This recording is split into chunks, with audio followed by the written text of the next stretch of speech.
Well, and welcome back. If you're just joining us, you're watching GBS Morning Extra. Today, the 5th of September 2019. And we're joined with my guest today in studio, Opio, a political analyst. And today we're just going to freely discuss matters politics, starting from the Kibera by-elections. We're also going to look at the Mao issue, which has become a very contentious issue. Actually, the matter has now turned very political, with leaders from the Rift Valley throwing punches at the government, and especially the Environment CS, Keriako Tobiko.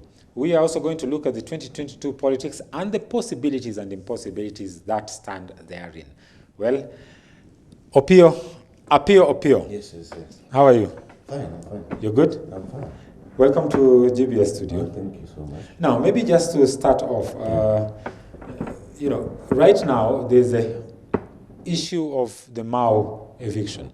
The issue of the Mao eviction started out as an environmental issue with a concern that the people encroaching into the forest are actually depleting the forest, which is very true. We've had images before and we've seen what the Mao looks like now and what it looked like before. But over time, as I would say are all contentious issues in Kenya, the issue of Mao has turned political. Do you think that what the leaders are doing is justified in terms of turning this issue political? Because it is not the first time that this issue is taking the twist that it's taking right now. You remember during the coalition government when the former prime minister was actually the one overseeing the activity, there was a lot of backlash on him. And actually one of the areas or one of the issues they first parted ways with the now Deputy President William Ruto was the Mao issue. I think number one, I have to say that it's quite unfortunate that we are living in a country whereby any noble idea that is coming out, for example, in terms of environmental conservation that currently we are seeing government is trying to do at Mao Forest, everything is being politicized. The history of Mao Forest, the encroaches and bid by government at least to restore the land is a long history. And Timothy, you can remember around 2 years ago, there was a task force that was actually formed and formulated by government, and it consisted of parliamentarians that were supposed to go and evaluate the problem, and the problems that were included in the task force is number one, who are the encroachers in the first place? Because there are people, there were two faces. There were Mao and there were Masai Mao. You get it? Yes. The two factions, all of them claim that they had original title deeds of the land that are in that forest, which in this case, whether the lands were given or not by government, that was itself a sign of impunity, or a recipe of impunity that was conducted by the previous government. What we're seeing as we speak is politicians trying to take advantage of the lives of Kenyans. People are not asking questions, or politicians are not asking questions that the lives of people, are they at stake or not? So it's quite unfortunate that politicians are coming here to make their own ways, to make their own discussions, to make their own agenda play in a matter that we see, number one, the students or pupils that are not going to go to school because the government is planning to abolish close to 15 schools. Yes. In Mao Forest. So me, in short, what I know is very simple, that if the government is sincere and genuine that they want to solve the Mao issue, then let them implement. In fact, they should first revive it to Parliament, the task force report that was compiled by parliamentarians that were tasked and mandated to go and evaluate whatever was happening in Mao. Yes. And after that, let that task force report be implemented in its entirety. If this happens, we are going to, number one, bar politics from actually taking center stage in an issue that is affecting the common mwananchi there. Now, you mentioned something. Yeah. The issue of title deeds, fake and genuine title deeds. Yeah. Indeed, it is there. There are people in the area that were issued with titles by the government. Yeah. Of course, there are those also who came up with their own title deed. But then titles, genuine titles or fake titles. Yeah. Should we allow people to continue staying in the Mao? That's a lie. We should not. We should not. Whether we have title deeds or not, the government should be in a position, number one, to identify that who and who were given original or real title deeds by government. What records if there are is there a case, in the- what are the records? And if there is a case like that, then these people are supposed to be compensated. These people are supposed to be resettled somewhere, because it is the same government that is conducting this exercise, which we support as Kenyans, Yes. of ensuring that everyone that is staying in these areas that are water catchment areas, they get out and they get somewhere to stay. But it must come out clear from government that when these people are being removed or the encroachers are being evicted, where are they taken? People who have original title deeds that were given by government, they have to be compensated, they have to be resettled, and the issue must be done amicably, so that the people that are being evicted and the government have got a common ground of reasoning. That so far, because these are the same people, it's quite unfortunate that this is a region that overwhelmingly voted for Jubilee government. You know that. Yes. So if there is one person that should actually be enjoying the benefits of being in government, then we expect people from this region actually to be one of the people leading us or telling us how government is good. But it's a turnout scenario that the same people that are now complaining about what government is doing. So I think the evictees, people that are being evicted, government must find a way, amicable way of solving this issue by taking them somewhere, resettling them, but at least there is compensation for people who have got original title deeds. Original title deeds. Exactly. Well, now, on that note, I mean, mentioning about leaders from the region who are within the government and are still crying foul, yet there are in positions, you know, not just in government, top government offices, but also elected leaders who hold key positions when it comes to the, you know, National Assembly and even the Senate. We have these leaders. And I think that's a discussion, or that's a remark that was also made yesterday by one Kutuny actually criticized this kind of leaders. But also we had another press conference at Parliament buildings yesterday by the leader of majority in the Senate, Murkomen.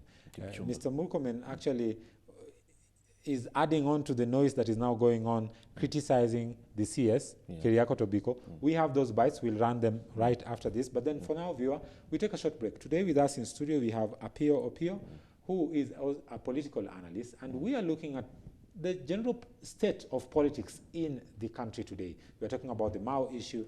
We will talk about the Kibera issue, and also we are going to talk about the 2022. Remember now, Stephen Kalonzo Musyoka yesterday put his opponents on notice about 2022, saying that he's coming back and there'll be and he's going to battle like nothing, never seen before. Well, we take a short break. We'll be right back after this.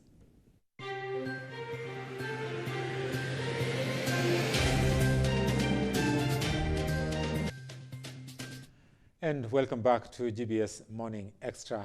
If you're just joining us, today we have with us in studio Apio Opio, a political analyst, and also we've been joined right now by Omulo Jr., who is the ANC National Youth Leader. Karibu sana to the studio. Asante. Yeah.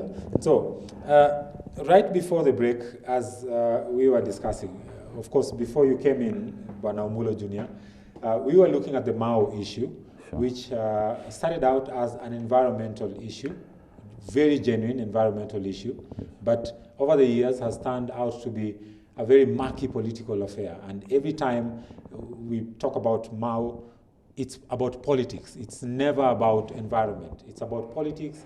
And it has also been said that leaders, political leaders, are actually taking advantage of the situation to, you know, lash out at their rivals. What's your take on the Mao issue, and what do you think should be done to solve this Mao issue once and for all? I think it is high time that Kenyans need to unite and support the Minister for Environment, because we should not be doing politics in this Mao issue, because that's the only chance we have to conserve our environment. Currently, if you look at the global warming, you know, we are experiencing a lot of, you know, change in weather, which means that if you don't take this action right now, then we are going to lose a lot. But you see now, politicians are hypocrites. They are not genuine enough towards this process, because they want to use it as a political tool to gain support from the people who live there. At the same time, they are the beneficiary of the large chunk of land that is there in Mau. That's why you see the people who are there, they're just there to protect the interest of the big politicians. That's why we need to support the initiative 100%, and people need to come out of Mau. That is the message. All right. Now, before the break, I promised our viewers that we are going to run a video clip of one of the leaders who is actually in support of the process, but of course, cautioning the government that the government needs to make sure that the process is, if eviction is to be done, which should be done, the process should be done in a humane manner, not in a way that we've seen burning of houses during the evictions. We have children there, we have women, we have schools being demolished. Now, we are going to see this footage. Let's just listen in. And one thing that all leaders agree is that the Mau complex must be reserved for the sake of the future of our children and grandchildren. However, the points of departure are how the program should be implemented. At that time, all of us, and up to today, we must agree that the eviction must be done in a human way that will ensure that the residents living in the forest land are removed and resettled elsewhere. But there are very hard questions. These very hard questions I want to raise. But there are questions. We used the Mau issue maximally. We raised this issue in the floor of the House. We went to Mau because we felt at that time the way it was being handled by the government then, it was unfair. I've heard many people talk about that the coalition, that if the Mau issue is not handled properly, it is going to either break or make Jubilee. I want to agree that perhaps maybe that can be another school of thought. But first of all, before we discuss about break or make Jubilee, can we agree that the Jubilee government was a coalition of two groupings, and each came with its own challenges? There was one group by Uhuru Kenyatta, which came with the issues of coffee and the SME challenges. And we've seen Uhuru addressing the issue of coffee, setting up coffee fund. We've seen Uhuru waking up very early in the morning, going to Nyamakima, Kikomba, to address the crisis of small, medium enterprises when they are in crisis. We want to agree, yes, we came into this government with our share of challenges, including Mau crisis and maize issues. I have never seen Deputy President waking up in the morning and visiting the people of Mau. We only wait until the last day when the... Now, such a interesting revelation there, that the Mau issue was used as a bargaining tool for the two sides that came up to form the Jubilee Party. Yes. Then can we really distance Mau from politics in Kenya with such a revelation? I think this is not the first time we are talking about Mau, because I remember during the Kibaki's era, Raila was accused of, being biased, and he was accused of using politics to evict people from Mau, which of course the government had good plans in reserving a Mau forest, but it was politicized. And I believe that it is high time that we should forget about politics. You know, the beauty part of it, initially, those who used to be ministers were members of parliament. They were politicians. But right now, the ministers who are there are not politicians. They're just doing their jobs. And I believe that, yeah, it is true that we need to observe human rights, at least by being human. But at the same time, these people were given notices. This is not the first time we are talking about Mau. So I think politicians are not just genuine. But again, as you say that it was used to bargain, I think that is not the best reason to give, especially right now, because I believe Ruto and Uhuru Kenyatta came on the basis of the war that was there in 2007 and 8. and it was not basically about Mao. About Mao. So we are not targeting, in fact, the government is not targeting the people of Mao, or there's no specific community that is being targeted. These people have homes. They have homes. Some of them have home in Kericho. Some of them have home in different areas. Let them just go to their homes. And at the same time, it has been proven that the title deed that are there are fake.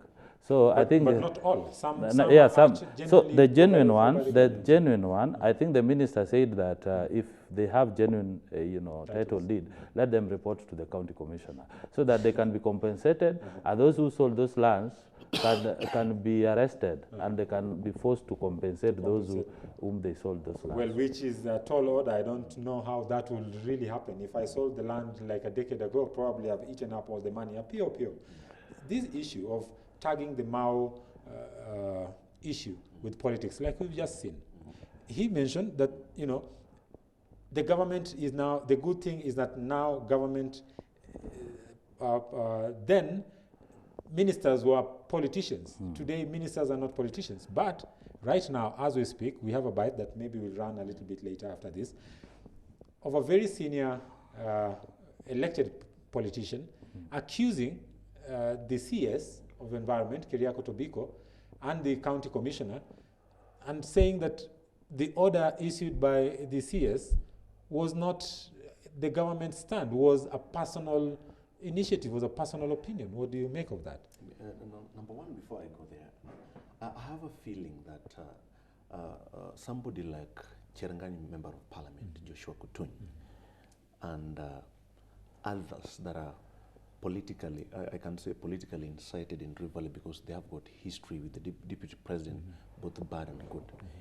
If this story is coming from their mouth, the way now is addressing press conference, tagging everything to politics, I think this is where we are losing it, or this is where the reclamation of that land will have a very bad image. Because as it stands, is it important or is it necessary that whenever we want to sit down and discuss how we are going to save Mau Forest, then we have just to drag politicians? So we just have to say it was an opinion, it was an agreement between political parties. It was, it's quite unfortunate that people's lives are being debated and we are using politics to solve this problem. And also, so I think, maybe if I must interject, I've not seen anyone consulting the views of an environmentalist on the dire, consequences that we stand to face. That is what I'm trying to raise. Because yes, it is true we are reclaiming the land, but why should politicians lead the war? That tells you how insincere they are. Because I feel we have a CS, that is Keriako Tobiko. Yes. If he's mandated, and that is his role that he's supposed to be doing, and government has got a plan, whether someone is there because he has got original title deed or not should not be a question as we speak. The question should be, are we agreeing as Kenyans that if we go this direction, then in the next coming 1 decade or 2 decades, we are not going to have rain across the country? And that should be the driving point. But if I see politicians that are allied to probably anti-deputy president and pro-deputy president, they have weaponized this idea of reclaiming this land. They have weaponized it to come up with a way how they can make themselves relevant. So in my honest opinion, the first thing that we're supposed to be doing is that we should shun politicians from discussing this issue. Let us have professionals discussing it. Discuss this issue. Exactly. Now, let me allow us to look or listen into another bite by another politician. Yeah. This time round, I think more allied to the deputy president. His take on the issue and the order issued by the CS, Keriako Tobiko, on the same. All those orders that are purported to be in public domain is not the position of President Uhuru Kenyatta or the cabinet. It's a personal position of Keriako Tobiko and RC Natembeya, and we hope in the fullness of time they will go through the disciplinary processes that goes with public officers that insubordinate the President of the Republic of Kenya. Bwana, what do you make of this? Of course, as I said earlier, if I look at these orders that is talking about, this is just politics. And, these people are just trying to save their image. They're not genuine about this. Because you should be asking yourself, what should come first? Is the egg or the chicken? Because, it is prudent that environment issues are taken seriously, because that is what will help us in future. Yes. And I saw the people were willing, and they were already vacating Mau Forest. And that's why even Ngeno was arrested. Because, we have to enforce these orders. Yes. And if there are personal issues, the personal orders, as he says, then that is not genuine. Because I don't see where a minister can, come up with orders that is not approved by cabinet. Yeah. The president is well briefed, and I believe that the public is well briefed, and these people are given notices. So as Kenyans, we are going to stand up, and we are going to support this process, because it is a must. But politicians like himself, those are just political gimmicks, and which is meant to seek for support come 2022, because they feel that people will ask them, where were you when we were being evicted? Okay. So they're just playing politics that, I tried my level best, but they refused. And it was out of hand. But genuinely, these people they're supposed to come out of this Mau Forest, and we need to ask, let us debate. And as leaders from Rift Valley, let us talk to our people. Let us talk to the president. You can access the president. You're the deputy president of the Republic of Kenya. You can assist these people acquire lands. You can process them other title deeds, or you can compensate them with other lands. And let them talk to these people and give them a reason why they should leave Mau Forest. And then they can get them some space somewhere. Yeah. Timothy, just want to add something. Nobody knew that 2 years after 2017 election, people that were elected on Jubilee ticket, like Majority Leader Kipchumba Murkomen, would come out criticizing a government project. Nobody knew about this issue. So that tells you that writings are on the wall on other issues in this case, apart from what we are trying to discuss about reclaiming Mau. Because I can't imagine a majority leader of a sitting government calling a press conference and saying that a CS that has been appointed by the president, is actually implementing orders. Who is his party leader? His party leader is President Uhuru Kenyatta. Yes, yeah. And he's saying that the orders that President Uhuru Kenyatta appointed to actually further his agenda, the Big Four agenda, all of a sudden, majority leader is saying that is not the position of the president. I think probably the presidency should come out and say whether they're hitting themselves or shooting themselves in the foot, because this is ridiculous. Yeah. So I think so far so good. Whatever is going on there, there is no one who is genuine, because if majority leader of a sitting government that were elected, you are party leader, and you are telling us that those orders that are being implemented are his own personal orders. Who is Keriako Tobiko to implement orders from his family? But then the Mau issue has been around for a while, and it's about, I think, intensively it's been discussed or hitting the headlines for about 2.5 weeks, if I'm not very wrong. It's been constant. Every single day there's a development, there's an issue coming up about the Mau. And to be very honest, I've not heard the president coming out assertively and setting the record straight on the Mau issue. He's speaking about other issues, but then somehow the president seemed to be not very, even as he speaks out, but then he's not very forthwith. He's not very affirmative in terms of giving direction on the same. I believe because he has confidence in his people. In fact, if your minister is working, why would you talk about it? At the same time, who does not know Murkomen? Murkomen, in fact, is defending everything on earth, so long as it is affecting deputy president.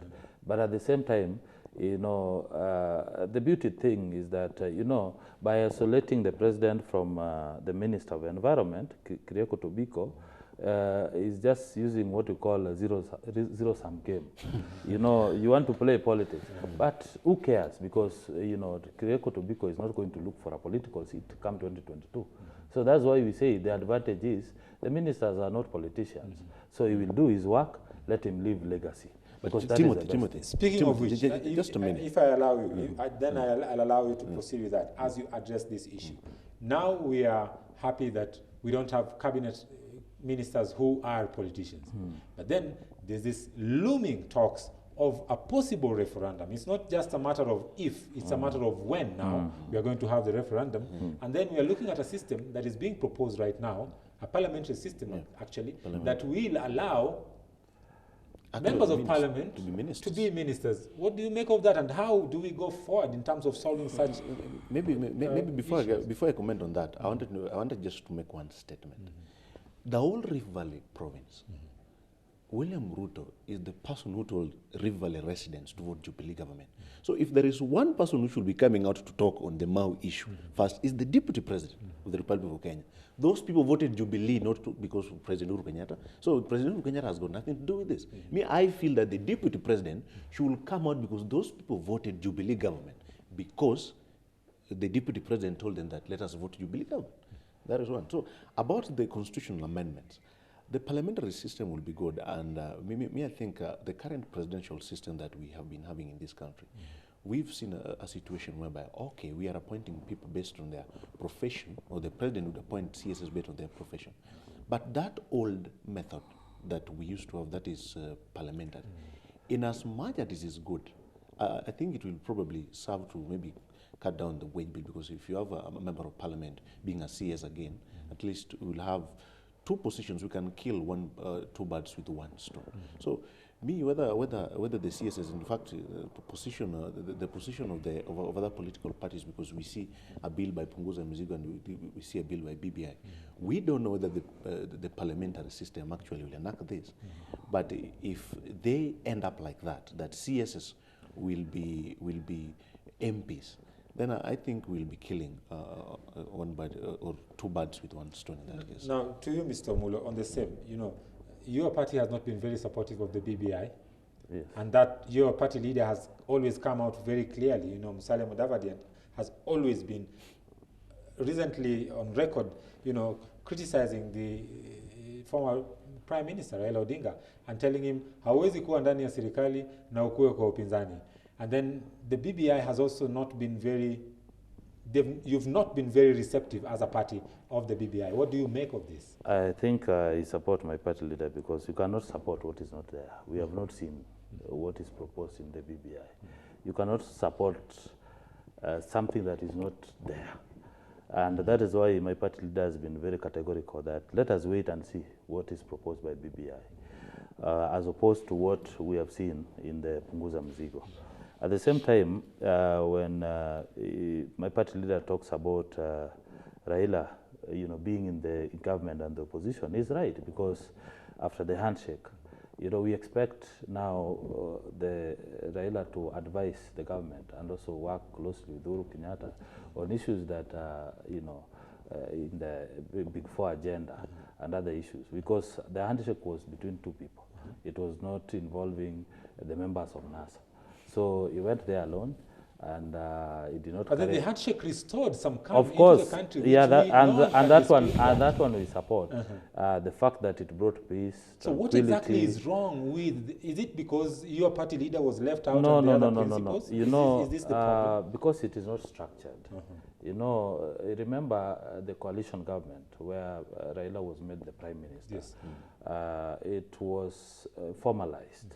And it was taken to Parliament. It was debated, and it came up as an issue that was, structured. Yes. But what we saw was just handshake. We don't know what is in that handshake. We don't know what they discuss, apart from the fact that there's peace. At the end of the day, we don't know what we are into. But they had the 9 points which they laid bare before even the meeting of the two, which actually is now being touted as basis for the handshake. Electoral reforms and so on and so forth. We had the list out there, and everybody knows at least what is some bit of the things that form the basis of the handshake. We cannot say that we don't know about what. Of course, the 9 points, that is what was read in the media, and one of the things that came out clearly was to getting views from Kenyans. That is what has formed BBI. But who knows what is in the BBI? But we yet to see the report. So we cannot support what is not there. All right. Finally, because of time, I want us to go to a very hot political issue right now, which I know that your party is also very much involved in right now.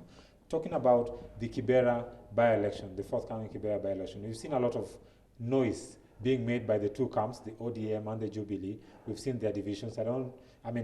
We'll talk about that a little bit, but then now that you're here representing your party, what is the ANC's plan for the Kibera by-election and who is your candidate? Of course, this is the time that Kibera people needs what we call liberation. Yes. They're going to gain independence after 30 years rule that has not brought any fruit in Kibera. Mr. Omulo, And the ANC has, we have fielded a candidate in the name of Eliud Owalo. Eliud Owalo, remember in 2013, I contested on ODM ticket, and he was denied the chance to lead the people of Kibera. And this is the right chance now that he has to lead Kibera. The narrative, there's this narrative that is coming out that it is going to be between Raila and Ruto. You know, Tuju made it very clear during the burial of Ken Okoth, the late Ken Okoth, and he said that as a Jubilee, we are not going to field a candidate. But the deputy president, in his wisdom, wants to, bring what you call, wants to change public perception. And it is bringing it up as if now people to see it is, as a 2022 politics between him and Raila. And that's why he has come up with Mariga. Nobody is interested. Mariga is not even a voter in Kibera. And he's not even interested in politics. But you see what he wants to do, he wants to change that narrative. But Mariga himself, knowing very well, Mariga himself is on record saying that he's not playing anyone's politics. Of course, he cannot say the truth. He cannot say the truth. He cannot say the truth. Appeal, what's your take on that? I mean, I don't totally agree with him. Because even someone would want to criticize your party because Eliud Owalo was a very close ally of the former In fact, it was a PA. And actually, the PA, he fell out with the guy, and maybe someone is saying right now he's seeking somewhere to find refuge politically.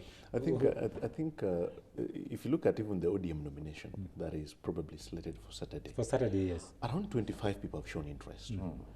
Those 25 people have committed their 250,000 as a party nomination fee. That tells you how this seat has probably collected interest. But I mean, what I'm sure why we are seeing a deputy president trying all his gimmicks. This is the first time, probably, as someone who is ambitious and who wants to be president, this is the first time the deputy president will be flexing his muscles in city politics. You get to know that.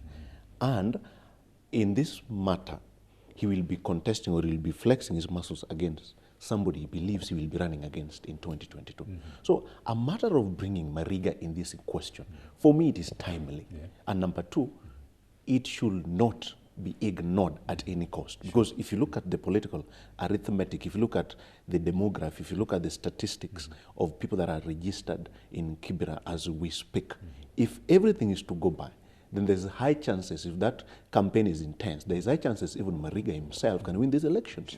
And the way Deputy President talked there when he was passing there, he told them, I'll be coming back. So for me, ANC has fronted a very serious candidate. I can't rule out the influence and the experience of accountant Eliud Owalo. But in this case, me, what I'm certain is that that battle will be fierce and it will have casualties. Does it mean, as you make your final remarks on this, I'm being told that our time is over. Yes. I think, does it mean I wanted my learned friend here on behalf of Third Way Alliance? Is he trying to confess that Third Way Alliance is supporting Jubilee candidates? That's what I wanted to hear from him. I think from what I got, that's his opinion on who really is. Because did the Third Way Alliance field the candidate? No. So you don't have any interest there. So probably you would understand why he would say that. As we finish, the kind of politics that we have in Kenya, and we are seeing more, especially on these by-elections, we've seen younger politicians being fielded for these positions. In our closing remarks, and as we do this, are we hopeful of a future, of a brighter future, and a more positive and issue-oriented politics in the Kenyan politics as we go forward for 2022? Maybe we start with you as we finish your closing remarks. Of course, I believe that there's a clear future that will enable us to lead this country as young people. So far, we have a good number of young people in parliament. The only challenge is that the young people who are elected, who are nominated, have not taken that chance to express themselves and also come up with bills that also support young people who are unemployed, who are innovative, who also want this opportunity. So we are not just looking at young people, but the quality that they are going to present in parliament. Secondly, as young leaders, we're also going to participate actively in this referendum. And we have various proposals that we are putting in place. For example, we want all deputy governors to be below 35. We're also going to demand 50-50 representation, just like any other person. So we have made our proposals elsewhere, and we believe that coming this referendum, we're going to participate. And we urge young people to participate in political parties, and coming 2022, they should not shy away from contesting. Thank you, Mr. Omulo. I think you've cemented this and made it very clear that you're going to have a referendum. Maybe on youthful leadership, I have first to congratulate our youth. So all Kenyan youths are doing their best. Majority are now getting the sense of getting involved or participating in politics. But I want to warn the public that we must be mindful of people that are masquerading to be leaders, but they are clones. Because if you look at a number of youthful leaders that are coming up, majority of them cannot even articulate issues. They cannot legislate. They cannot do a lot of things that are supposed to be done by leaders. So we must be mindful of not electing clones masquerading as leaders.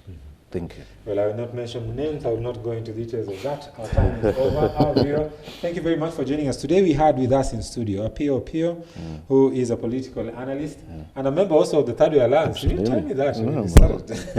And we have Omulo Jr., who is the ANC National Youth Leader. And we really thank you, viewer, for staying tuned to GBS. My name is Timothy Omondi. For any comments, suggestions, or opinion, you can send us an SMS on 21144. Let's keep the conversation going on our Twitter handle. That's @KenyaGBS. You can also still keep the conversation going still on Twitter using the hashtag GBS Morning Extra. For now, we pave way for my colleague Kevin Nyariki, who will be coming up shortly with the Sports Extra. It's bye-bye for me. See you tomorrow.